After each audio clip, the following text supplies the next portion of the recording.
Tulad sa Dumaguete, hinarangan ng mga sasakyan ang venue sa Tacloban, na pagdadausan ng hakbang ng Maisog Peace Rally.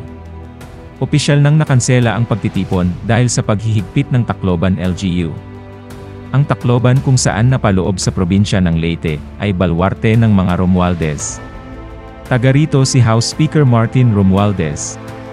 Ang mayor doon ay si Alfred Romualdez, na mayor pa naman noong kasagsagan ng Typhoon Yolanda.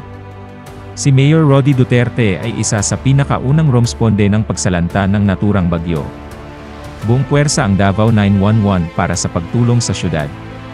At noong naging presidente si Duterte, ay binigyan niya ng housing projects ang mga biktima ng kalamidad. Talagang napakawalang utang ng loob ang mga taong ito. Desperado na ang mga alyado ng administrasyon, dahil sobrang dami ang mga dumadalo sa mga Maisog Rally. Inggit-pikit na lang sila. Nag-organize nga sila ng Sara Duterte Resign Rally, ngunit ito ay nilalangaw ng husto.